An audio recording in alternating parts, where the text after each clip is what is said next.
When did you realize your parents had completely lost the plot? I was 16, standing on the roof of our garage with a bottle of vodka, while my mom cheered from below, yelling at me to jump into the pool. "Try to break your arm," she said, pointing to the scar on her elbow. "You can do it." Mom and Dad were completely obsessed with the idea that they were perfect people who'd lived perfect lives. Every mistake they'd ever made was actually a necessary step in becoming who they were today. So they expected us to make the exact same decisions at the exact same ages.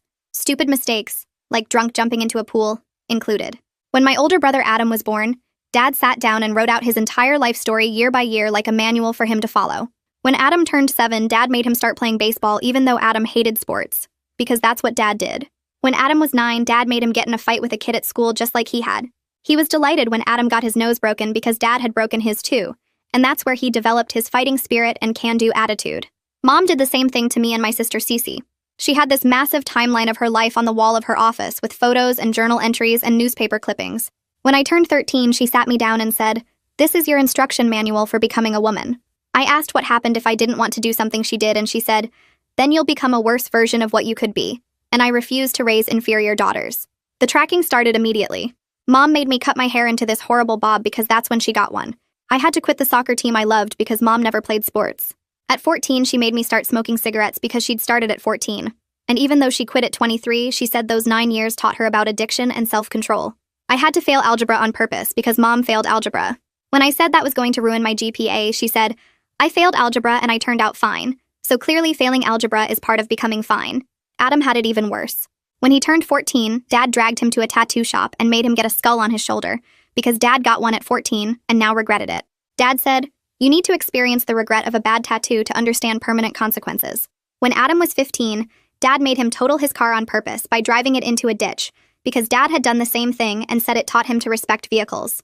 Adam walked away with a concussion, and Dad just celebrated like it was some huge accomplishment. Cece had to pierce her own ears with a sewing needle at 12 because that's what Mom did, and they got so infected she ended up in the emergency room. The worst was the roof incident. On Mom's 16th birthday, she got drunk at a party and jumped off a garage roof into a pool and broke her collarbone. She talked about it constantly like it was this pivotal character-building moment. So on my 16th birthday, she threw me a party, got me drunk, and told me I had to jump off our garage into our pool. I was terrified. I told her I didn't want to do it, and she said, "I was scared too, but I did it anyway, and that's what made me brave." I stood up there looking down at the pool while my friends stared and Mom filmed it yelling encouragement. I kept thinking about her broken collarbone and how I could die if I landed wrong. But everyone was watching and Mom was getting impatient. So I jumped. I missed the pool completely and landed on the concrete patio. I broke my leg in 3 places and fractured my hip. At the hospital, Mom seemed annoyed that I'd messed it up. She said, "I landed in the pool just fine, so you must not have committed to it fully." The doctors asked what happened and Mom lied and said I'd been horsing around. When we got home, she made me look at x-rays of my injuries next to her old x-rays and said, "See, we both have proof we survived our 16th birthdays." I told my school counselor everything the next day, about the smoking and the failed classes and the jump and all of it. She called CPS and they removed me and Cece and Adam from the house. We stayed with my aunt for 3 months, and it was the first time in my life I could just be myself. I joined the soccer team again. I quit smoking. I started getting good grades. Adam stopped having nightmares about the car crash. Cece's ears finally healed. Then Mom and Dad showed up at court with a lawyer and boxes of evidence. They had their timelines and journals and photos proving that everything they made us do, they'd done first. Their lawyer argued that parents have the right to raise their children according to their own values and life experiences. They brought in a psychologist who testified that modeling behavior for children is normal parenting. Mom said she was just trying to give us the gift of her wisdom. Dad said Adam was becoming soft without his guidance. The judge looked uncomfortable but said that while the methods were unconventional, parents do have the right to set expectations for their children. We got sent back home that night. Mom pulled out her timeline and pointed to age 16 and a half. She smiled at me and said, "At this age I got pregnant with my first boyfriend, so I guess we need to get you a boyfriend pretty quickly." We walked through the front door and Mom didn't even wait for us to put our bags down before she headed straight to her office. I heard her footsteps on the hardwood floor and then she called my name. When I got there, she was standing in front of the timeline wall with her arms crossed. She tapped a specific entry with her finger, the one marked 16. 5 years, pregnant with first boyfriend, in her neat handwriting. She looked at me with this bright smile like she was announcing something exciting. She told me we needed to find a suitable senior boy within 2 weeks, so I could stay on schedule. I just stood there feeling my stomach drop. She kept talking about how important this milestone was, and how it shaped everything that came after in her life. I nodded and said okay, because what else could I do with Dad standing right behind me in the doorway? I went to my room and closed the door and lay down on my bed staring at the ceiling. The judge's words kept playing in my head about how parents have rights to raise their kids according to their own values. But this wasn't about values. Forcing me to get pregnant at 16 wasn't parenting. It was something else entirely. I made myself a promise right there that I wouldn't let them control my body no matter what they did. I didn't know how I'd stop them yet, but I knew I had to figure something out. The ceiling had these old water stains that looked like continents, and I traced them with my eyes while my mind raced through possibilities. After midnight, I heard a soft knock on my door. I opened it to find Adam standing there looking tired and scared. He jerked his head toward his room and I followed him down the hall. When we got inside, Cece was already sitting on his floor with her knees pulled up to her chest. We kept our voices to whispers. Adam said we needed to talk about what just happened at court and what Mom announced. Cece started crying quietly, and I sat down next to her and put my arm around her shoulders. Adam said we couldn't do any more dangerous stunts like the roof jump or the car crash. We all agreed on that. Then he suggested we should figure out which timeline requirements were coming up next so we'd know what to watch for. I pulled out my phone and we started making a list of the things we remembered from our parents' timelines. It was a long list. By the time we finished, it was almost 2 a.m, and we were all exhausted and scared. The next morning at breakfast, Mom was already at the table when I came downstairs. She had her coffee and a pack of cigarettes sitting next to her plate. As soon as I sat down, she slid a cigarette across the table toward me. I looked at it and shook my head. I told her I was trying to quit. Her face changed and she got this tight look around her mouth. She said I needed to relearn discipline. She said her timeline wasn't optional and I'd understood that before we went to court. She pushed the cigarette closer to my plate and waited. I could feel Dad watching from the kitchen doorway. I picked up the cigarette and put it in my pocket and told her I'd smoke it later. She didn't look happy about that, but she let it go. At the school, I was walking to my locker when my counselor, Pooja Moss, appeared in the hallway. She touched my arm gently and asked how things went at court. I could tell from her face that she already knew it didn't go well. We stood there by the lockers while kids rushed past us to class. I started explaining about coming home and Mom immediately announcing the pregnancy timeline. I watched Pooja's face go pale. Her hand tightened on the folder she was carrying. She asked me to come to her office during lunch to give her specific details she could write down. She said she needed dates and exact words if I could remember them. I said I'd be there. She squeezed my shoulder and walked away quickly toward the counseling office. That evening, I was in my room doing homework when I heard the house phone ring downstairs. I heard Dad answer it. There was a long pause, and then his voice got loud. I crept to the top of the stairs to listen. I could only hear Dad's side, but I knew it was Aunt Claire. He said something about stopping interference with the family. Then he said it again louder. Then he just hung up mid-sentence while she was still talking. I heard him walk across the living room and there was a yanking sound and then the phone got unplugged from the wall. I heard a drawer open and close. I went back to my room before he could catch me listening. The next day after school, I took the bus to a different neighborhood and found a health store. I walked around looking at vitamins and protein powder until I was sure nobody was watching. Then I found the section with herbal cigarettes that look real but don't have tobacco. I bought 3 packs with money I'd saved from my birthday. The cashier didn't ask any questions. When I got home, I put the herbal ones in my backpack and hid the real packs Mom kept giving me in the back of my closet behind some old shoes. That way Cece wouldn't find them and try to smoke them. When Mom watched me smoke, I could use the fake ones and she wouldn't know the difference. 2 days later, Mom called me into her office after dinner. She told me to stand in front of the timeline wall. She pointed at different photos and journal entries about her first boyfriend. She said his name was Derek and he was 18 when they started dating. She was 16. They dated for 4 months. She explained every detail like she was giving me instructions for a project. She said I had until Thanksgiving to find someone similar. Then she said I needed to start the process that would lead to pregnancy by March. She kept using the word process like it was something clinical and planned. I stood there nodding and trying not to throw up. She showed me pictures of Derek and described his personality and what kind of car he drove. When she finally let me leave, I went straight to the bathroom and locked the door. Late that night, when everyone was asleep, I took my phone and went to Mom's office. I turned on just the desk lamp so it wouldn't be too bright. I photographed every section of the timeline wall. I made sure to get clear shots of the pregnancy entry and all her handwritten notes about necessary life experiences. I took photos of the journal pages on her desk that mentioned Derek. I took photos of everything I could find that documented what she was planning. Then I went back to my room and dug through my desk drawer until I found my hospital discharge papers from the roof jump. I made copies on the printer in the hallway and hid them inside my math textbook between the pages about quadratic equations. The next morning, I woke up to Dad yelling outside. I went to the window and saw him making Adam come out to the yard. Dad called it toughness drills, but it was really just shoving Adam around and making him try to stay on his feet. I watched Adam's hands shaking even as he tried to stand firm and take the hits. His face was pale and he kept flinching before Dad even touched him. I pressed my forehead against the cold glass and felt sick knowing Dad actually thought this was helping Adam become a man. After about 20 minutes, Dad finally let Adam go back inside. Adam walked past my room without looking at anyone, and I heard his door close quietly. That evening at dinner, Mom set down her fork and looked straight at me. She said she'd been doing research and identified 3 senior boys who might work as boyfriend candidates. The first one was named Tyler, and he had 3rd period free when I had study hall. The second was Marcus, who stayed late for basketball practice on Tuesdays and Thursdays. The third was someone named Ethan, who worked at the coffee shop on weekends. She pulled out a folded paper with their class schedules written in her neat handwriting. She pointed at Tyler's name and suggested I could engineer a meeting by going to the library during study hall when he'd be there. My stomach twisted into a hard knot as I realized she wasn't just planning this. She was actively trying to make my pregnancy happen on her exact timeline. I nodded and said, okay, even though every part of me wanted to scream. Dad asked if I understood the importance of following the path, and I said yes. Mom smiled and told me she'd help me pick out clothes that would get Tyler's attention. After dinner, I went straight to my room and lay on my bed staring at the ceiling. I kept thinking about March and how that was only 5 months away. The next morning at the school, I went to study hall like always. I pulled out a notebook and stared at the blank page for a long time. Then I started writing down everything I actually wanted for myself. I wrote soccer at the top because that was the thing I missed most. Then I wrote math and science because I used to be good at those before Mom made me fail algebra. I wrote maybe college even though I didn't know what I'd study. I wrote definitely not a baby at 16 in all capital letters. I wrote I want to choose my own life at the bottom. I looked at the list and felt something break open in my chest. I tore the page out carefully and folded it into a small square. Then I walked to the back of the library where nobody ever went. I found a thick book about ancient Rome on the bottom shelf and slid my folded paper inside between 2 random pages. It felt like leaving proof that the real me existed somewhere even if nobody could see her at home. After school, I was walking to the bus when someone called my name. I turned around and saw Pooja standing by the counseling office door. She waved me over and I followed her inside. She closed the door and sat down at her desk. She told me she'd been thinking about my situation a lot. She said she wanted to set up a system where I could come talk to her anytime without my parents knowing. She pulled out a stack of hall passes and explained she'd created fake tutoring sessions and study groups as excuses. If I needed to see her, I could just use one of the passes and come to her office.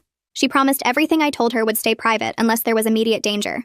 I asked what counted as immediate danger, and she said anything involving harm to me or my siblings. I thanked her and took 3 of the hall passes to keep in my backpack. On Saturday morning, Mom came into my room early. She told me to get up because we were going to the coffee shop near school. I asked why, and she said she'd arranged for me to accidentally run into Ethan. She laid out an outfit on my bed, a blue sweater and jeans that she said looked approachable. She told me to be open-minded and remember this was about following the path that made her who she is today. I got dressed slowly and followed her to the car. At the coffee shop, she made me go in alone while she waited outside. I ordered a drink and sat at a table trying to look normal. A guy in an apron came over to wipe down the table next to mine. Mom had shown me his picture, so I knew it was Ethan. He smiled and said hi. I said hi back. He asked if I went to the high school and I said yes. Then his manager called him back to the counter and he left. I sat there for 20 more minutes and then went back to the car. Mom asked how it went and I said fine. She seemed satisfied. Monday morning, I went straight to Pooja's office before first period. I used one of the hall passes even though I didn't need to yet. She let me in and I sat down in the chair across from her desk. I told her everything about the pregnancy timeline. I explained the specific deadline of March and how Mom was actively trying to match me with senior boys. I showed her the paper with their schedules that Mom had made. Pooja's face got very serious. She pulled out a yellow legal pad and started writing everything down with dates and times. She asked me to repeat certain parts so she could get the details right. Then she set down her pen and looked at me. She said she had to report this because what Mom was planning counted as sexual coercion of a minor. I felt a tiny spark of hope mixed with fear about what would happen when my parents found out. That afternoon, I was in Pooja's office again. She had her phone on speaker and was talking to someone named Dean. I recognized his voice from when CPS came to our house before. Pooja explained the new developments and read from her notes about the pregnancy timeline and the matchmaking. Dean's voice sounded tired, but he said the case was still technically open for monitoring. He said this information meant he needed to schedule another home visit. He asked if Friday would work, and Pooja said yes. After she hung up, I asked if my parents would know I told. She said they'd know someone reported new concerns, but not necessarily who. 2 days later, the house phone rang during dinner. Dad answered it, and his face went hard. He listened for maybe 30 seconds and then said Friday would be fine. After he hung up, he told us Dean was coming for a follow-up visit.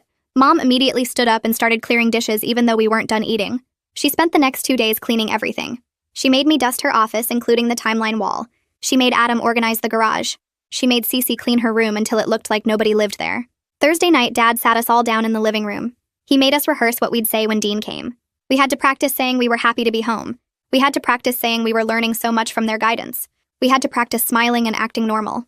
Thursday morning before school, I did something risky. I went to Mom's office and found her sitting at her desk. I asked her to explain the pregnancy timeline one more time because I wanted to make sure I understood it correctly. She seemed pleased that I was taking it seriously. She talked for almost 10 minutes about how getting pregnant at 16 and a half taught her responsibility and purpose. She said it forced her to grow up and become the woman she was meant to be. The whole time she talked, I had my phone in my pocket recording everything. She never noticed. After she finished, I thanked her and went to the school. In the bathroom, I saved the audio file in 3 different places: my phone, my email, and a cloud storage app I downloaded. That same day, something else happened. I didn't know about it until later, but Aunt Claire went to the courthouse. She filed paperwork requesting temporary guardianship of all 3 of us. A judge looked at her request and assigned someone called a guardian ad litem to investigate. The person's name was Rowan Benedict. Her job was to represent our interests and figure out what was actually best for us. Dean called Pooja that afternoon to tell her about it. He said it was a positive development because it meant our voices would be heard separately from our parents. Friday during lunch, my phone rang with a number I didn't recognize. I almost didn't answer, but something made me pick up. A woman's voice said hello and asked if this was me. I said yes. She introduced herself as Rowan Benedict and said Pooja had given her my number. She explained that she was a guardian ad litem, which meant her job was to figure out what was best for me and my siblings. She said I'd get to talk to a judge privately about what I wanted to happen. She asked if I had time to talk, and I said yes, even though lunch was almost over. She asked me basic questions about school and home and how I was doing. I gave short answers because other students were around. She said she'd call again soon and we'd have a longer conversation. After we hung up, I sat there holding my phone and feeling like maybe things were finally starting to move in a direction that didn't involve following Mom's timeline. That evening, Mom knocked on my bedroom door and told me to come to the living room for what she called a health chat. I sat on the couch while she pulled out a notebook and opened it to a page with dates and numbers written all over it. She explained that at 16 she'd tracked her menstrual cycle very carefully, because understanding fertility was important for women. She asked me when my last period started and how long my cycles usually lasted. I gave vague answers like, around 3 weeks ago, and pretty regular, I think, while she wrote everything down. She asked if I experienced cramping and how heavy my flow was, and whether I'd noticed any changes in the past year. Each question felt like she was mapping out my body without permission. She said she wanted me to start tracking my cycle in a journal, just like she had, because it would help me understand my fertility window. I nodded and said, okay, even though I had no intention of giving her that information. She talked for almost 20 minutes about ovulation and timing, and how she got pregnant with Adam because she understood her body. The whole time I made mental notes of every invasive thing she said, so I could tell Pooja later. When she finally finished, she patted my hand and said we'd have these chats regularly, now that I was at the right age for this kind of guidance. The next morning, I waited until Mom left for work, and then called my doctor's office from my cell phone in the bathroom. The receptionist answered, and I asked if I could get copies of my medical records from when I broke my leg last year. She said I'd need a parent's signature on the release form since I was under 18. I told her it was for a school project about personal health history, and my teacher needed documentation of a major injury. She sounded skeptical but said she'd check with the office manager. I texted Pooja during first period and explained what I was trying to do. She responded that she had a counseling appointment scheduled with me for Wednesday afternoon, and we could say I needed the records for college applications or something official sounding. She said she'd call the doctor's office herself and arrange it so my parents wouldn't find out. By lunch, she'd texted me that it was all set up and I could pick up the records during our appointment on Wednesday. Sunday night, I was in my room doing homework when I heard Dad call Adam downstairs. I crept to the top of the stairs and listened. Dad told Adam it was time for another tattoo to commemorate a regret, just like the original timeline required. He said he'd already made an appointment at the tattoo shop for Tuesday afternoon. Adam's voice came out quiet but steady. He said no, he wasn't getting another tattoo. The house went completely silent. I held my breath waiting for Dad to explode, but instead he just asked what Adam meant. Adam repeated that he wasn't getting another tattoo, and he wasn't following that part of the timeline anymore. Dad's voice got louder, asking who Adam thought he was to refuse a timeline requirement. Adam said he was someone who didn't want more tattoos he'd regret. Dad started yelling about disrespect and soft generation, and how Adam was throwing away the gift of his guidance. Mom came out of her office asking what was happening. Dad told her Adam was refusing the tattoo, and Mom's face went pale. She asked Adam if he understood what this meant, and Adam just nodded. Dad stormed out the front door, and we heard his car start and peel out of the driveway. After Dad left, I went to Adam's room and found Cece already sitting on his floor. Adam was shaking a little, but he looked relieved. We whispered about what just happened and agreed it was the first time any of us had refused a timeline requirement so directly. Requested Reads is on Spotify now. Check out link in the description or comments. I said we needed a way to get help fast if things got dangerous. Cece suggested we create some kind of emergency signal. Adam pulled out his phone and said we should all save Aunt Claire's number under a fake name, so our parents wouldn't know we had it. I saved it as Pizza Place in my contacts. Adam saved it as Gym. Cece saved it as Library. Then Adam said we needed a code word that would tell Aunt Claire to come get us immediately or call the police. I suggested Timeline since it was something we'd never normally text to her. We all agreed and practiced sending the test message and deleting it. Adam made us promise we'd only use it in a real emergency when we actually needed help right away. We sat there for a while not saying much, just knowing we'd crossed some kind of line tonight. The rest of the week passed in tense silence. Dad barely spoke to Adam. Mom kept giving me meaningful looks like she was disappointed I hadn't defended the timeline system. Friday afternoon, Dean showed up for the scheduled home visit. My parents transformed instantly into charming hosts. Mom made tea and brought out cookies. She sat with Dean at the dining room table and explained their parenting philosophy as experiential teaching where children learn by living through the same formative experiences their parents survived. She made it sound reasonable and thoughtful. Dad talked about how important it is to pass down wisdom through shared experiences rather than just lectures. Dean nodded and took notes without showing what he was thinking. He asked us a few questions about school and activities. We all gave the rehearsed answers about being happy to be home and learning so much.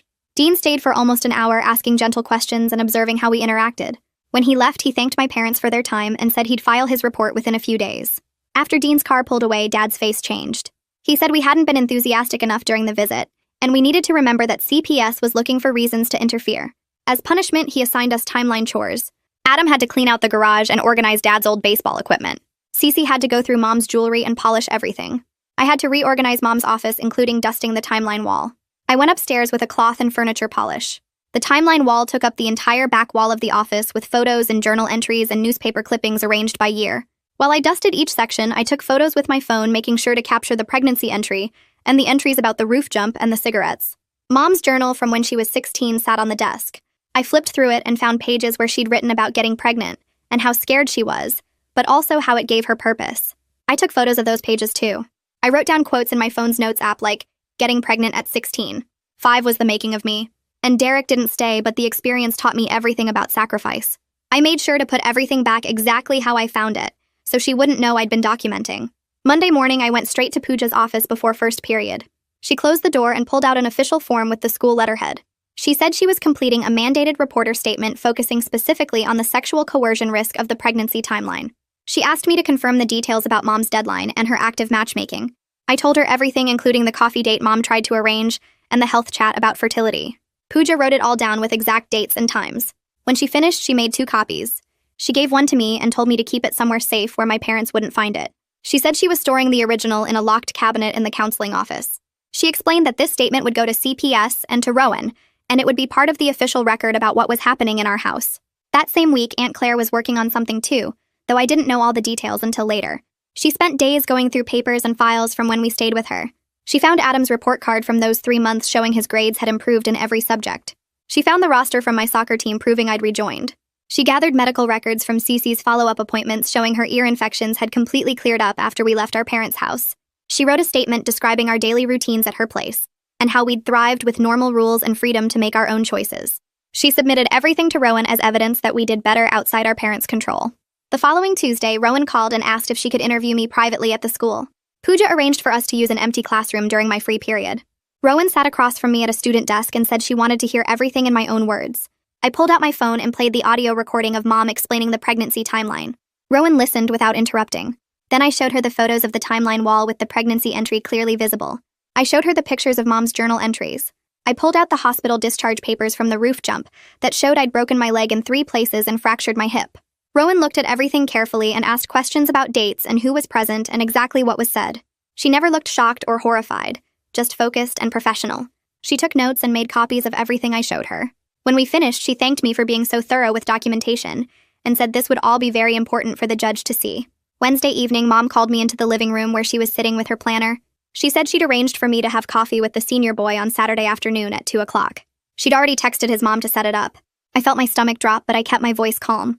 I told her I had too much homework this weekend and my leg still hurt from the old injury when I walked too much. She got annoyed and said I was making excuses. I said I really couldn't do it this weekend and could we postpone?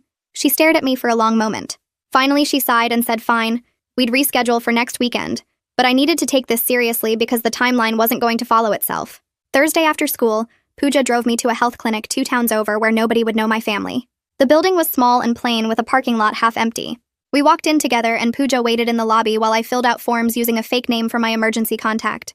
The nurse who called me back had gray hair and kind eyes and she didn't ask why I was there alone. She just explained the different birth control options and asked which one I wanted. I picked the pills because they were easiest to hide. She gave me a small paper bag with 3 months' worth and a pamphlet about taking them at the same time every day. I thanked her and left, and Pooja drove me home without asking any questions. That night, I hid the pills inside an old tampon box in my bathroom where Mom would never look. Friday evening, Dad came into my room and started going through my backpack looking for his phone charger. I watched him pull out folders and notebooks, and then he stopped and held up the clinic pamphlet I'd forgotten to throw away. He stared at it and then at me with this look on his face. I told him it was for a health class project about reproductive education, and we had to visit different medical facilities to learn about services. He kept looking at the pamphlet, and I could tell he didn't totally believe me, but he couldn't prove anything. He finally put it back in my bag and left without saying anything else.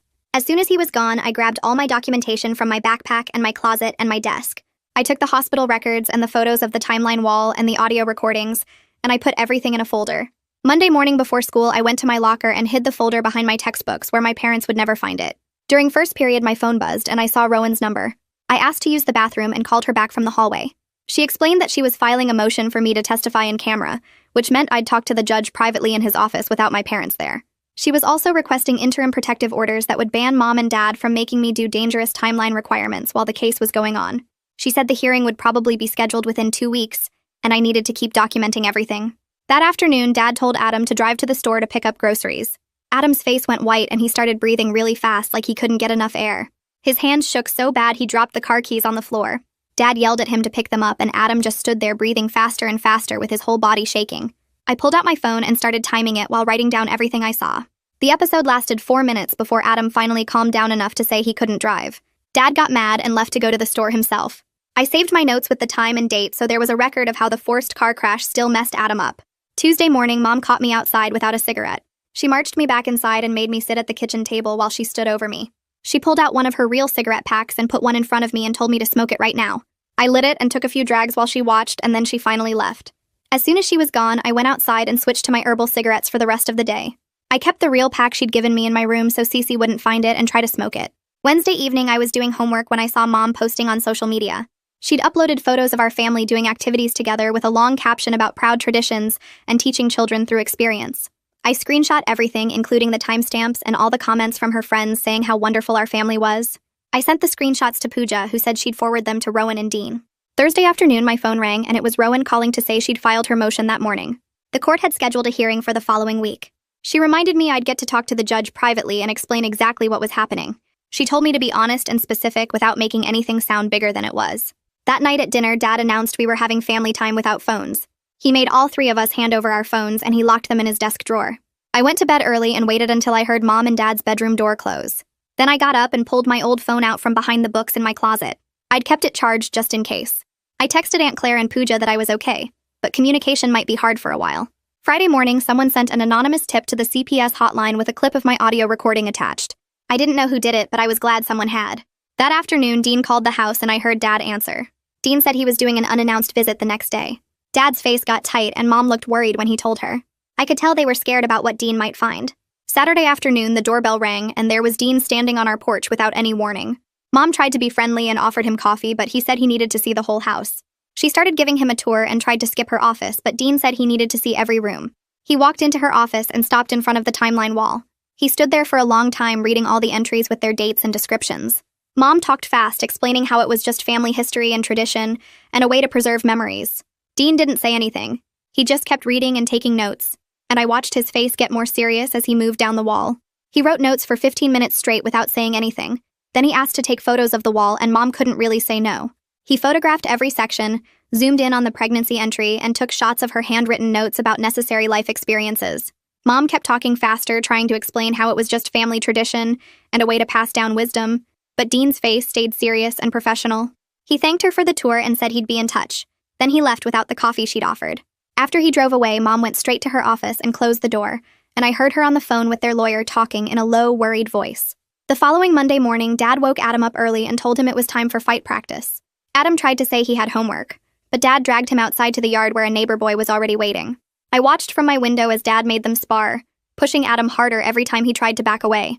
The neighbor kid landed punches on Adam's ribs, and Dad kept yelling at him to hit back, to show some spirit, to remember this was building character. Adam's face was red and he was breathing hard, but Dad wouldn't let him stop. After 20 minutes, Dad finally called it done, and Adam came inside holding his side. The next day at the school, I saw bruises all over his ribs and arms during gym class. During my counseling session with Pooja, I told her what happened, and she asked if Adam would let her take photos. I texted him, and he came to her office during his free period. Pooja documented every bruise with her phone, making sure to get clear shots that showed the extent of the damage. She added the photos to a file on her computer labeled with our last name and the current date. Tuesday during lunch, I sat in the library with a notebook and wrote out everything that had happened since we got sent back home.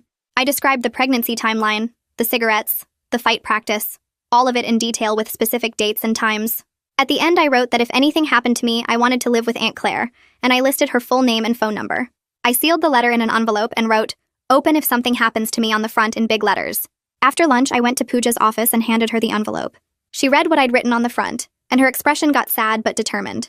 She promised to keep it safe and locked it in her filing cabinet right next to the folder, with Adam's bruise photos, and all the other documentation she'd been collecting. Wednesday afternoon, Aunt Claire drove to meet Dean at his office. She brought a folder with photos of her house, copies of her work schedule, and a written plan for how she'd supervise all three of us. Dean looked through everything while she explained that she had a spare bedroom we could use, that she lived in the same school district, so we wouldn't have to change schools, and that her rules were based on safety and respect, instead of forcing us to copy someone else's life. She showed him Adam's improved report card from when we stayed with her before, my soccer team roster proving I'd rejoined, and medical records showing Cece's ear infections had cleared up completely. Dean took copies of everything and said he'd include it all in his next report to the court. Aunt Claire asked what else she could do to help, and he told her the best thing was to stay available and keep documenting how well we did when we were with her. Thursday morning, we all had to go to court for mediation. We sat in a conference room with my parents on one side of the table, and me, Adam, and Cece on the other side. Mom and Dad's lawyer was there, plus Dean and Rowan. The mediator asked my parents to explain their parenting approach, and Mom launched into this long speech about heritage and tradition, and how they were just trying to pass down the lessons that made them who they are. Dad talked about building character through experience, and said kids these days were too soft because parents protected them from everything. Then the mediator asked me to explain my perspective. I kept my voice calm and factual even though my hands were shaking under the table. I said I was afraid of what timeline requirement would come next, that I didn't want to get pregnant at 16, that I was scared of getting hurt again like I did jumping off the roof. I didn't cry or yell, I just stated the facts as clearly as I could. Adam talked about the car crash and how he still had nightmares. Cece showed the scars on her ears from the infected piercings. My parents kept saying we were misunderstanding their intentions, that everything they required was something they'd survived themselves, so it couldn't be that dangerous. During a break, Rowan pulled me aside into an empty hallway. She told me something she'd learned during her investigation, that Mom's own mother had used similar controlling methods on her when she was growing up. Mom had been forced to follow her grandmother's life timeline, just like we were being forced to follow Mom's. For a second, I felt this flash of sympathy, understanding that Mom learned this from her own childhood, and probably thought it was normal. But then I remembered the roof jump and the broken bones and the pregnancy deadline, and I knew that explanation didn't make it okay to do the same thing to us. Rowan seemed to read my face because she nodded and said that trauma can be passed down through generations, but that doesn't mean we have to accept it or repeat it. Friday morning was the in-camera testimony, which meant I got to talk to the judge privately without my parents in the room. I sat in his office with just him, Rowan, and a court reporter who typed everything I said. The judge asked me to explain what was happening at home, and I pulled out my phone. I played the audio recording of Mom explaining the pregnancy timeline with all the specific details about getting pregnant by March. I showed him the photos of the timeline wall with the entries about dangerous activities. I presented my hospital records from the roof jump with the documentation of 3 broken bones and a fractured hip. I explained in detail about the pregnancy plan, the deadline Mom had set, and how she was actively trying to find me a senior boyfriend to make it happen. The judge listened carefully and asked clarifying questions about dates and times, and exactly what my parents had said. He asked if I felt safe at home, and I told him honestly that I didn't know what they'd make me do next. He asked what I wanted to happen, and I said I wanted to live with Aunt Claire where I could just be myself without following someone else's life story. That same afternoon, the judge issued interim safety orders. The orders said my parents couldn't require us to do any dangerous activities, that I had guaranteed access to the school counseling without interference, and that Dean had to do weekly monitoring visits to make sure we were okay. The orders didn't remove us from the home yet, but they created rules my parents had to follow or they'd be in contempt of court. Rowan explained that these were temporary protections while the case continued, and that the judge was taking the situation seriously, even if he wasn't ready to change custody yet. When we got home that evening, my parents read through the court orders and their faces were tight and angry, but they didn't say much. Mom put the papers on her desk and Dad went outside to mow the lawn even though it was almost dark. The next week, Mom told me I couldn't go to soccer practice. She said it was punishment for my court testimony and that I needed to learn there were consequences for going against the family. I pulled out my phone and showed her the section of the court order that guaranteed my access to the school activities. She read it twice, then called their lawyer while I stood there waiting. After a 10-minute conversation, she hung up and told me I could go to practice. I grabbed my gear and went to the field, and the whole time I was running drills, I felt stronger than I had in months. The court order was actually working, actually protecting me, and for the first time I believed maybe things could actually change. 2 days later at dinner, Dad announced he was taking Adam out to practice the ditch driving experience that was on his timeline. Adam put down his fork and said no, he wasn't doing it. Dad's face turned red and he started yelling about disrespect and disobedience, and how the court had no right to interfere with his parenting. Adam stayed calm and said the court order protected him from dangerous activities. Dad got louder. shouting that driving into a ditch taught him about consequences and Adam needed the same lesson. He was yelling so loud that the windows were shaking and I could see neighbors looking over from their yards. One of them pulled out their phone and I realized they were calling someone, probably the police. 10 minutes later, 2 police officers knocked on our front door. Dad answered and tried to act normal, but his face was still red from yelling. The officers said they'd received a call about a domestic disturbance, and they needed to do a welfare check. They came inside and talked to my parents first. Then they asked to speak to me and Adam separately. One officer took me into the kitchen while the other talked to Adam in the living room. I told him about the court orders and showed him the copy I kept on my phone. I explained that Dad had been trying to make Adam do something dangerous, and Adam had refused based on the protective orders. The officer wrote everything down in a notebook and said he was glad we knew our rights. He asked if we felt safe, and I said we did as long as the court orders were being followed. Before they left, both officers made sure Adam and I had the non-emergency number saved in our phones. They said to call anytime we felt unsafe, or if our parents tried to violate the court orders. They wrote up an incident report noting the yelling and the prior CPS involvement, and they gave Dean's name to their supervisor so the report would get added to our case file. Monday morning, Rowan called me before school and said she was filing a motion for modification. She had the police report from Friday night and documents from Pooja showing Mom tried to ban me from soccer practice right after the judge issued the interim orders. Rowan said she was requesting an emergency hearing because my parents kept violating the court's instructions, and the behavior was getting worse instead of better. She asked if anything else had happened over the weekend, and I told her no. My parents had been quiet and tense, like they were planning something but hadn't acted yet. She said to keep documenting everything and call her immediately if either parent tried to force any timeline requirements on me or my siblings. That afternoon, Mom was waiting by my locker when school ended. She grabbed my arm and said we were going to coffee with the senior boy right now, that she'd already texted him and he was meeting us in 20 minutes. I pulled my arm away and told her clearly that I wasn't going anywhere with her. She got this look on her face like I'd slapped her and started saying I was ungrateful, and didn't understand that getting pregnant at 16 made her who she is today. I had my phone in my pocket already recording because I'd started doing that whenever I was alone with either parent. She kept talking about how the pregnancy taught her responsibility and purpose, and I was throwing away the chance to learn those same lessons. I let her finish, then I walked away and went straight to the bathroom. I sent the recording to Rowan before I even left the school building. Wednesday morning, Rowan called again and said the court scheduled an emergency hearing for Friday. She sounded satisfied, like things were moving the way she hoped they would. All the lawyers got notified and Dean submitted an updated report to the judge. Rowan told me Dean was recommending temporary placement with Aunt Claire because my parents kept trying to control us even with court orders in place. She said the hearing would probably take most of the morning, and I should be prepared for my parents to be upset when they heard the judge's decision. Friday, I stayed home from the school for the hearing. We all sat in the courtroom while the judge read through everything. He looked at the police report from the neighbor's call. He listened to the recording of Mom trying to force the coffee date. He reviewed Dean's report about the ongoing violations. Then he announced he was granting temporary guardianship to Aunt Claire starting immediately. My parents had to do supervised visits only, and they had to complete parenting classes and family therapy before any custody changes could even be considered. Mom started crying and Dad's face turned red, but neither of them said anything. The judge made it clear that if they violated the supervised visit rules or tried to contact us outside of approved times, they could lose visitation completely. That afternoon, Aunt Claire picked us up with our essential stuff. We'd packed bags that morning before the hearing just in case. The drive to her house took 40 minutes and nobody talked much. When we got there, she showed us our rooms. Adam got the spare bedroom upstairs, and Cece and I shared the bigger guest room with 2 beds. Aunt Claire sat us down in the kitchen and explained her house rules. She had a curfew of 10 on the school nights and midnight on weekends. We had to do chores like dishes and laundry and yard work. We had to be honest with her about where we were going and who we were with. Then she said the most important rule was that we got to make our own choices about activities and friends and future plans. She said she'd sign permission slips for anything reasonable, and she'd support whatever we wanted to do as long as it was safe and legal. The following week, I went to the athletic office and filled out all the forms to officially rejoin the soccer team. Aunt Claire signed everything without asking questions or comparing it to any timeline. Practice started that afternoon, and I ran drills with my teammates like I'd never left. Coach put me back in my old position and said I'd worked hard to stay in shape during the time off. Soccer became something I looked forward to every single day. It was a place where I was just a player working on skills and trying to score goals, not someone following a script written before I was born.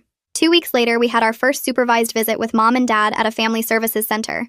A social worker sat in the room with us the whole time. My parents seemed stiff and awkward, like they didn't know what to talk about without the timeline to guide the conversation. Mom asked about school, and I told her I was doing fine. Dad asked Adam about his classes, and Adam gave short answers. They showed us paperwork proving they'd enrolled in the required parenting classes and family therapy sessions. The visit lasted an hour, and we all left feeling weird and uncomfortable, but at least nobody yelled or tried to force us to do anything dangerous. Over the next month, CPS created a formal case plan with specific goals my parents had to meet. They had to complete 12 weeks of parenting classes. They had to attend family therapy twice a month. They had to demonstrate they understood why forcing us to recreate their experiences was harmful. Aunt Claire coordinated everyone's schedules and made sure we got to therapy appointments and supervised visits. Dean checked in with us every week to see how we were adjusting to living with Aunt Claire. He always asked if we felt safe and if our parents had tried to contact us outside of approved times, and we always said no. Everything was following the rules. At the school, I met with my guidance counselor to create a plan for fixing my grades. I'd failed algebra on purpose because Mom failed it, and now I needed to actually learn the material. The counselor set me up with tutoring 3 times a week after soccer practice. I started working through problems and asking questions and actually trying to understand the concepts, instead of just copying wrong answers. I also threw away the last pack of cigarettes Mom had given me. I found it in my backpack when I was cleaning out old stuff, and I walked straight to the trash can outside school and dropped it in. I didn't need to pretend to be addicted to something just because Mom thought smoking taught her about self-control. Adam started working with a therapist who helped people deal with bad experiences. She met with him twice a week, and they talked about the car crash Dad made him do. After a few sessions, she suggested he practice driving in empty parking lots with Aunt Claire to help him feel less scared. They went to the mall parking lot early on Sunday mornings when hardly anyone was there. Adam would drive slow circles around the empty spaces, while Aunt Claire sat in the passenger seat and reminded him he was safe. His nightmares about the crash started happening less often, maybe once a week instead of every night. One evening he told me he was beginning to think he might actually be okay someday, that maybe the crash didn't have to define the rest of his life. A week later, Aunt Claire took Cece to a professional piercing place across town. The woman who worked there wore gloves and used equipment that came sealed in plastic packages. She cleaned Cece's ears with something that smelled sharp and medicinal. The old scars from the sewing needle infection showed up as bumpy red marks on both earlobes. Aunt Claire took photos of them with her phone before the piercing happened. The woman marked dots on Cece's ears with a purple pen and showed her in the mirror to make sure the placement looked right. Then she used a hollow needle that was way different from the sewing needle Mom had made her use. Cece squeezed my hand, but she didn't cry. The woman put in small silver studs and explained how to clean them twice a day with saline solution. She gave Cece a printed sheet with instructions and said to come back if there was any redness or swelling.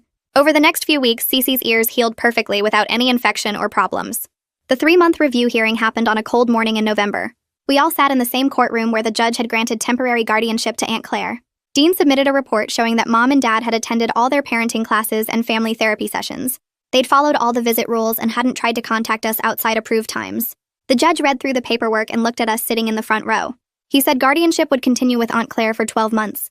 He noted that our parents were making progress and he kept the supervised visits on the same schedule. He said if Mom and Dad completed the full program successfully, there might be a possibility of increased contact later.